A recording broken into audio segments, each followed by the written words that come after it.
symbol of excellence in sports entertainment. What's good? The Job Guys back with you one more time. Nitro Nick isn't here, so it's just me, Oos. Now, let me tell you about Nick. Now, this fella, nice fella, he came up to Michigan from Orlando, but he didn't come to watch Crown Jewel with me. bogus. No, actually, he's at a wedding on the other side of the state, so no big deal. Wish we could have caught him. We'll see him at Christmas time or whatever that is. So once again, it is just me, Oos. Now, if you remember, the last time we did this where it was just me, it was on Mother's Day. They had a pay-per-view a couple of years ago. Don't remember what it was. But on Mother's Day, we rated each match based on TV moms. Don't know if you remember. If you do, go back. Or if you don't, whatever, go back, check it out in the archives. Pretty decent show. Well, we're going to do the same thing here with Crown Jewel. I know we're a little late. Halloween was a couple days ago, but still, it's Halloween week. So this time, we're going to do the same thing. We are going to rate each match based on the best or worst Halloween candy. So, a good match would be Reese's Peanut Butter Cup. A bad one would be that piece of crap candy corn. Diarrhea. Makes sense? You got it? All right, here we go. So they are back in Saudi Arabia. Pretty good card this time if you're looking at it just on paper. 12th time that they are in Saudi Arabia, in Riyadh this time for Crown Jewel, their 12th big show in KSA, and boom, they come at you with a main event right out of the gate. Bloodline against New Bloodline. And I'll tell you what, man, you think about it. When was the last time Roman Reigns was in any match other than the main event? I think maybe at a Royal Rumble against Kevin Owens or maybe against Seth Rollins. He was not in the last match of the show. Been a long time, whatever it was. So very strange to see Roman not in the last match. Now, the rating I'm going to give this match is raisins. That might not make sense to you. Well, get this.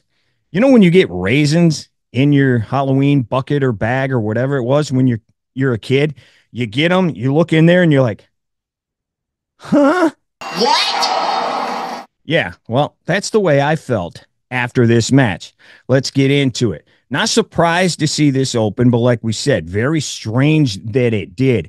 The crowd going nuts for Roman. Remember, this is just his second match since WrestleMania. They love him. They were glad he was here. But I'll tell you what, he should have been my partner after this match because he kind of looked like a job guy after this weekend. Let's explain it. First, he comes out with Jimmy, and they line up the way they used to. Jay's not there. He's not over the other shoulder making the little triangle. Crazy to see that. And then Jimmy comes out. So he kind of gets the Macho Man WrestleMania 5 treatment here, where the champion comes out first. That's the way I looked at it anyway. So then here comes Jay. And maybe they just wanted to have that entrance and everything because the entrance is over as anything in the company right now. And they did. They loved it. They were going nuts for Jay's entrance. Way off beat. You know, they don't have the beat totally down in Riyadh. They finally got it by the end of the night. But that was the first thing where I'm like, huh. So on SmackDown, Jay totally dressed down Roman is the way I looked at it. He's like, I will not do this. I will not do that. And I will leave. And if not, you better leave. And then he says, yeet. All right. Dressed him down a little bit there. I get it. They're supposed to be equal. I didn't have a problem with it. Once again, Jay says he wants to start the match. And Roman looks and he's like, okay, no problem. He lets him start the match. Another reason into my little explanation here. Roman gets the hot tag. Place goes nuts, and Solo standing on the other side of the ring. So we have a battle of the tribal chiefs. That's what everybody's really kind of wanted to see. Roman gets the spike. Jimmy makes the save. Except we didn't see it on TV. They didn't take the camera angle where Jimmy was supposed to break it up. And as it looked, when they finally did take that angle, he was way short. So not the best look there. Looks like Roman got pinned right then and there. Don't worry, he will be later. Tonga gets thrown on the ref, and then Jacob gets in there and just murders Roman with this back elbow. Then he hits the moonsault, and then he jumps out of the ring. Solo gets back up, 2 spikes on Roman, and pins him clean. That doesn't make sense. Straight up pins him. No interference or no like illegal anything. He just pinned him. I mean, it was more clean than when Cody pinned him at Mania. I could not believe it. This absolutely blew my mind. Absolutely blew my mind. Again, you're like, huh? You got to be kidding me. So that's it. Roman gets pinned. Then we have some aftermath. The new bloodline gets in there. They decide they're going to smoke Jay. They put the chair over his head. They're going to nail him. Here comes Sammy. Sammy comes down. He acts like he might join the new bloodline. He doesn't. He starts dealing on them. Finally, the real bloodline gets control again, and Sammy goes for the haluva kick. Solo moves. He smokes Roman. So Roman gets it again. I mean, how many times? What is this? The Brooklyn Reigns? What is this? The Red Reigns? I mean, he just absolutely got smoked. Now, there's a lot of people that don't like what he has done so far as a good guy anyway. They think he kind of looks like he's weak. This didn't help. Now, I understand why. Because this is now setting up the Survivor Series match. You had to have the other bloodline win, but they didn't cheat or anything. And if anybody, have Jimmy take the pin. I think that's what most people thought. Roman takes the pin. But here's the biggest problem with it.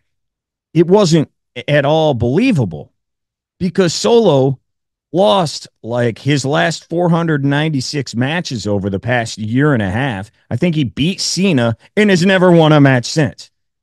And all of a sudden, he just beats Roman, the guy that didn't lose for 4 years.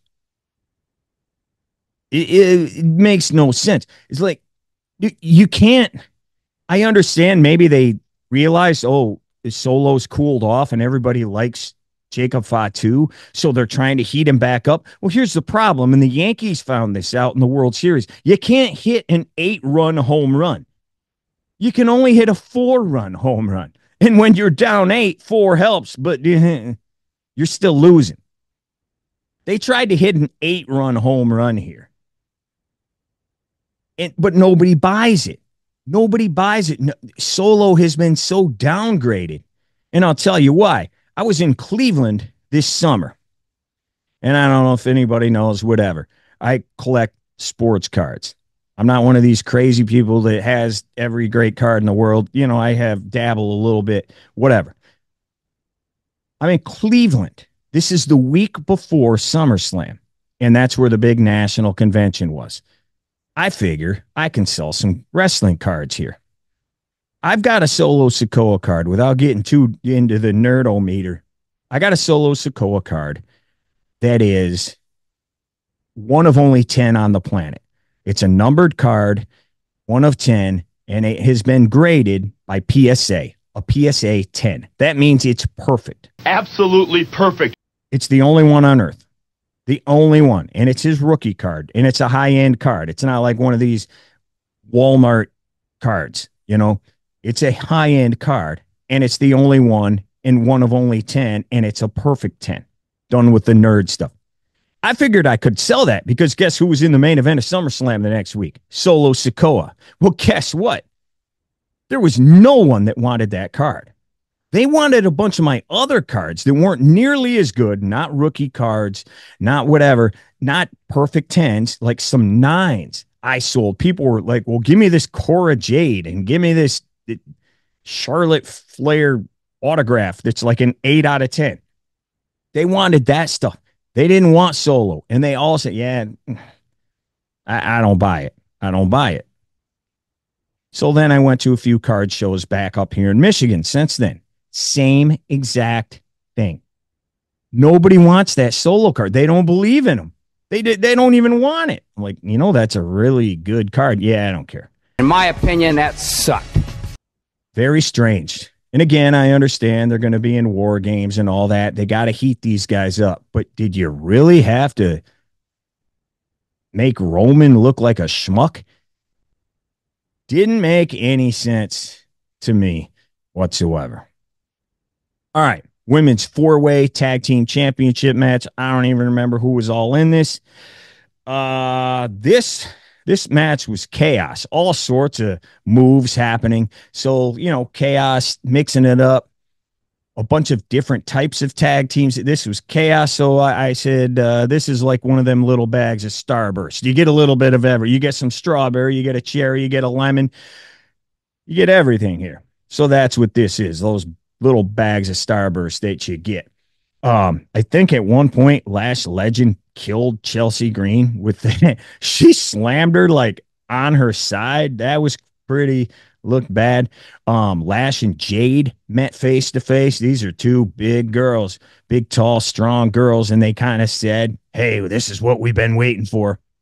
Again, Lash is very green, as is Jade still. So I think we can hold off on seeing that. Damage Control got the place going. This is awesome chance. They both flew off the top rope to the outside. Then Jakara Jackson gets thrown over the top under the pile of girls. Place started going nuts. And then after that, it was just like crazy move after crazy move. It was nuts.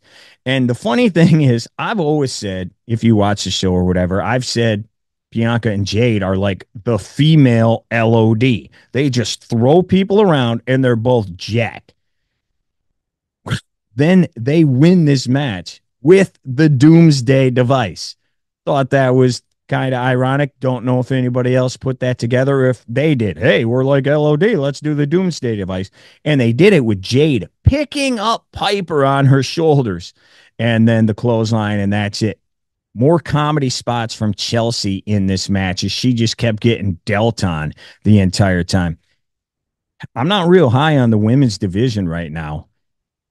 And I'll tell you what, Nick and I have said it before. I'll say it again here. She is so good at her gimmick. I would go with her. And she's believable too, because she's a taller girl too. She's not some little tiny girl. She's a bigger girl compared to, like a Kairi Sane or something like that. I don't know why they don't tone down the goofiness a little bit. Don't take it away because it's good. Or you can like make it how she flukes into winning or something. I would go with her, man. And she can wrestle. We've seen her do great things. And if you ever seen anything online, any of her old stuff, indie stuff or anything like that, she can wrestle. She can work. I think they're cold right now. I think the division's cold. I think it needs something fresh. I would do something else with her instead of just having her job out and be goofy. I really would. We'll see what happens. All right. Then we go to the Seth Rollins against Bronson Reed. This one, I'm going to say it's Tootsie Rolls because it is what I thought it would be. And by that, I mean, like, when you go, you're in your neighborhood, whatever, you're walking around, you got the young people, you got the people might be your friends, parents, whatever. And then you get to the old lady's house. You know what she's going to give you. She's going to give you them mofo Tootsie Rolls, right? That's what she's going to give you. So, and that's what this match was. You knew what you were going to get. And by that, I mean, they were just brawling because that's all Reed does. They start brawling in the aisle before the match. And that's what he does. His whole feud with Braun Strowman, they're just beating up each other up in the back, throwing each other into cars, throwing each other into whatever's back there. That's the way this started. It was good, though. Bell rings after about 5 minutes of them fighting outside. Reed kicks out of the stomp, which, if you know me, I hate anybody kicking out of finishes, let alone a million times. They made up on that later in the night. But again, we'll talk about it. He kicks out of that. Seth, they're on the outside. Reed's got the steps up over his head. Seth chop blocks him. Kind of weak. It looked very weak. I get it. The guy's got giant steps above his head. You don't want him to actually get hit and fall. But then he does. He falls. He hits his face on the steps, cuts his head open. Then Seth comes. He stomps him on the steps. Then he does a regular stomp on the floor, rolls him back in the ring, and he gets up on the top rope, and they call this a super stomp from the top rope. Nails him. I think he was wearing Space Jams, too, by the way. Does anybody let me know in the comments? He had some sort of 11s on. I don't know what they were, but they looked like they were Space Jams. Anyway, more nerd crap. And then he wins. So it took 3 of his move, and I'll talk about this again later, but if you need to hit your move 3 times, and it was actually 4, and off the top rope, and on steel steps, you probably should get a different move, shouldn't you? I mean, like if it's supposed to, it's called your finisher, but it doesn't finish anything until you hit it 4 times. Maybe you need a new one. That's just me. And I have half the brain that you do. I'm not sure. I don't know where this goes from here. They may keep going, but Bronson was a guy they've been elevating, and now he's fighting a main guy, a world champion level guy, and he loses. I don't know what we do after that. So it'll be interesting to see where the two of them go from here. Next match is our first of the Saudi Arabia titles.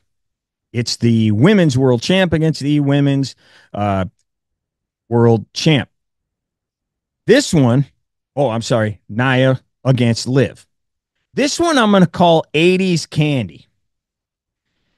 And any of you old heads like me are going to know exactly what I'm talking about, because in the 80s, there was a huge controversy and worry and whatever about people sticking razor blades and things inside candy. You've got to be kidding me. Yeah, that's what I felt like I ate after watching this match. Some 80s candy. Who wanted to see this to begin with? It's 2 heels facing each other. Though that's always a tough draw, even if you put some like special title or something on the line. That's always a tough sell, man. So they were kind of hurting already with that. This one also is exactly what I thought it would be, a poorly worked match. And then you knew Tiffany would come down and try to cash in, or maybe not cash in. How many times are we going to do this? I mean, this is probably like the 10th time now that she alone has, I'm going to cash in. And then the referee actually is like, are you sure? Are you sure? Are you sure? And then she isn't sure. And then she is again. And then she doesn't know. How many times are we going to do this? It's like every week, man. And not just her. They've been doing this now. Money in the Bank's been around, I believe, like 18 years. More than that, maybe. Can we be done with this already? Are we not over this?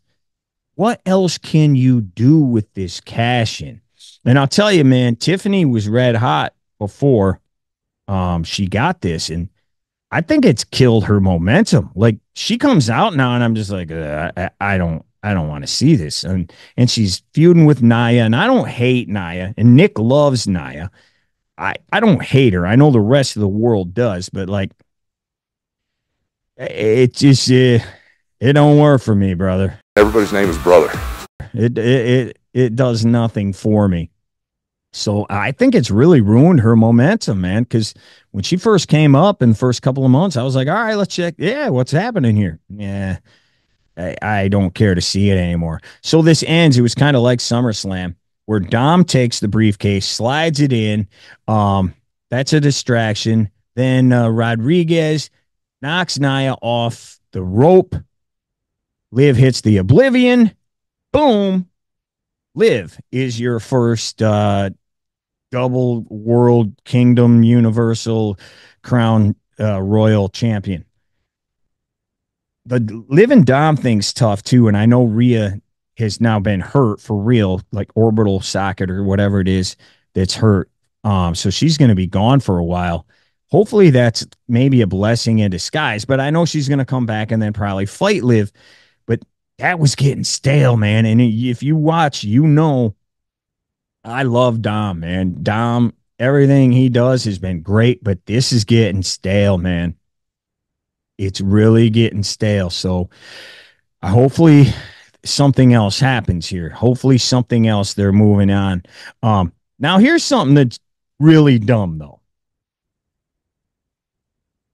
So the referee didn't see the interference, right? That makes sense. That happens all the time. Referee doesn't see the interference. But Triple H did. And 2 seconds after the match finishes, Triple H is in the ring, not only handing that gargantuan title to Liv, he then shakes her hand and gives her a big hug and like, you did great. Way to go. Yeah, you cheated. He's the boss. If he saw the cheating, why is he hugging her and all the, yeah, way to go, man. You screwed her. Kind of strange. So, just give me the razor blade, candy. I mean, I'll take the blue pill or whatever, I guess that's not politically correct. So we will change our thing and call this match Dum Dums. All right, next up. This one, I was interested in this, even though the feud's kind of goofy and kind of out of nowhere. It's KO against Orton. And it is not a match. Owens bashes Orton with a chair before the match even starts, throws him off the announce table. So once again, kind of like what we already saw with Bronson Reed and Seth, they're brawling before the match even starts. So they've already done that today. It's like Tony Khan in the back. Did you not check? We're booking the same thing twice. Hello? Anybody home? Then KO stuns the ref. So then they throw the match out. They're like, well, there will be no match. And Cole says that. And so now they're just brawling. So we just have a brawl. And it ends with KO putting Orton on a table. He goes up into the balcony, jumps off the balcony, through the table. Done. That's it. And then afterwards, you're like, we've really got to question why this has come to this. What's going through KO's mind? I'm like, yeah, that's what I was thinking the whole time. Like, he accidentally hit him. Now all of a sudden he literally wants to kill him like Michael Myers. Like, how did we get to this? That's my thoughts exactly. Thank you, Michael Cole. This match or not match, this is going to be, remember, I don't even know if they still have these, but when we were kids, they did. They would give you the McDonald's gift certificate and you could get like an apple pie or a sundae or an ice cream cone or something like that. Now, it was pretty cool. It was fine, pretty good, but I didn't sign up for that, man. I just wanted some candy. Now give me some candy. Come on. Give it here. All right, next is the U.S. Championship match. It's LA Knight taking on Andrade, taking on Carmelo, who have taken on each other 1,492 times. I had no interest in this whatsoever. I don't care. The best of 7 feuds, I mean, they don't do them all the time, but they've been done so many times. And these two guys, to me, they're cold. The matches have been fine, and then LA Knight got involved for whatever reason, makes no sense to me. So I really had no interest in this. but it turned out pretty good. LA Knight takes a wicked bump thrown over the top in the corner, and Andrade gets up on the top rope. He fakes like he's going to jump in the ring at Carmelo and then does a moonsault back over the post and nails LA Knight on the floor. That was pretty sweet. Haven't seen anything quite like that. Good action throughout, and Knight was keeping up, man. I mean, because these two dudes can work. Knight can, but he's not on, this level. He was keeping up throughout, even though he botched again where he jumps up to the top rope, the leap up. He just keeps falling out. I mean, at what point do you go, bruh, we know you can do it, but you keep not doing it on television. We got to stop, come up with something else. But no, he did keep up. Now, he was the one who was taking the moves, and the other guys were doing all the work, but it worked out. Now, the finish was pretty cool. I like the finish. Mello gets on Andrade's shoulders. He spins around, and as he comes out of it, LA catches him, and he hits the BFT on both of them for the win. Well-worked match. No problems with that whatsoever. Reminded me of a Wednesday night match a little bit, though, because a lot of it was just moves for moves' sake, and I don't really care why they're fighting, but I was still entertained. So, the Candy rating for this match, because of that, it's like that sneaky good candy, that when you get it, you're kind of like, all right, this, and then you taste it, and you're like, oh, That's nice. and so because of that, this match is dots. All right, finally, it's the main event. It is Cody and Gunther. They are fighting. It's champion against champion. They are fighting for the other Saudi Arabia championship. Now, the day before they had the big rally, and Triple H said, back in the day, I always wanted to see from the AWA Nick Bockwinkel take on WWF's Bruno Sammartino. I wanted to see Hogan against Flair. Yeah, right. I understand the selling point, but guess what? You've already had champion against champion in this company a million times. So that selling point's kind of lost on me here. Some are going to say this match is great. Some are going to say it was boring. Some, just pretty good. So because of that, sometimes you feel like a nut. Sometimes you don't. So this is Almond Joy and Mounds. That is the rating of this match. It was interesting. During the match, they were talking about the two champions and everything, and they were saying, Cody always wants to do the media, and he wants to be the face of the company. It was interesting because they were saying the other way, well, like, Gunther just wants to train and whatever. I'm like, so are you saying, what are you saying there? Are you telling us Cody is the real champ here? It was kind of odd. I expected Gunther to win this match based on some kind of interference. Everybody thought Goldberg was coming on. I didn't. I thought that was too obvious based on, whatever happened a couple of weeks ago. So I did not think that would, I figured that might turn people off, actually. So I was not expecting that. This is kind of an old school match, man. There was a lot of holds, some headlocks, things like that. Gunther, as I said earlier, talking about finishes, kicks out of the crossroads. Now, we've seen other people do this a million times. Once again, if you have to hit it 3 times, come up with a new one. Cole says after, I'm jumping way ahead to the finish. Cole says, Cody believes it's time. It's time. And that was just after he hit his finish, and that wasn't time. But anyway, Cody rolls through a sleeper that Gunther had hit. He rolls through kind of Bret Hart style. He was going for the cutter, got caught in a sleeper, rolled through. It was the Bret Hart Piper WrestleMania 8 finish. Not quite the same, but kind of the same. And also, he did that against Stone Cold at Survivor Series 1996. And that's your finish. Cody just caught Gunther. And here's another guy who is not lost on the main roster more than once. I think Sammy beat him at Mania, and that was it. So here is your champion. And my problem with this from the beginning, here you're going to have a B champion again. They did all this work with Seth holding that belt for a year to make it, hey, man, I'm just as level as Roman is. I'm champion too, man. I'm champion.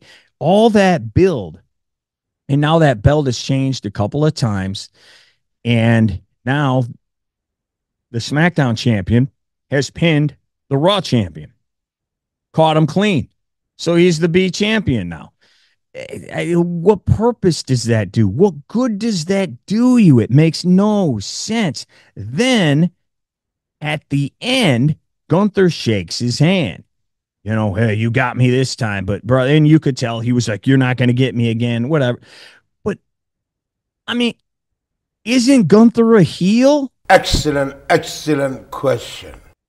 He's a heel, right? Why would he do that? I mean, we just did a Halloween Havoc 1999 review when we don't know who the faces and the heels are. I mean, did Russo book this? I don't know. Very odd. You just beat one of your champions. And yeah, the other champion beat him. But that means that belt right there is better than that belt right there.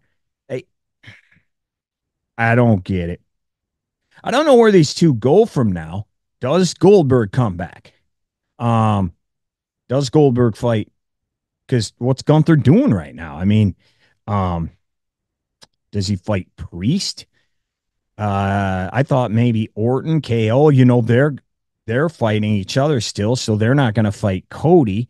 So they're still going on it. What does Cody do right now? Not too sure about them going forward. I'm sure they have some plan, obviously. I am clueless as to what it is, though, heading into Survivor Series. The only thing I really know is obviously the Bloodline's going to be in the Hell in a Cell, or excuse me, in the War Games. But I'll tell you what, even that took a massive hit, because now you got to believe it's obvious that the old Bloodline is going to win that now, since they got beat here. And since Roman got beat here, I can't assume they're going to lose again.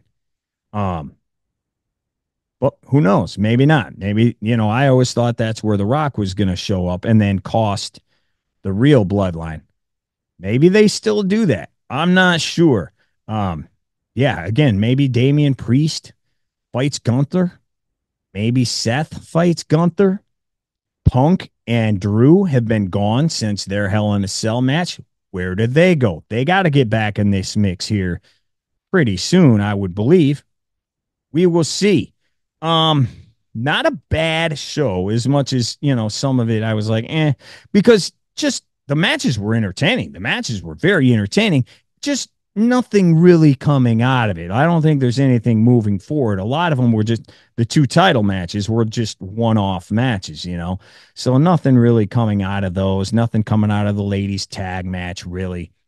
So not a bad show, but nothing in the end outside of the Roman stuff making him look bad all weekend. So in total, this pay-per-view wasn't quite a Reese's Peanut Butter Cup, not quite a Twix. I would have to give overall that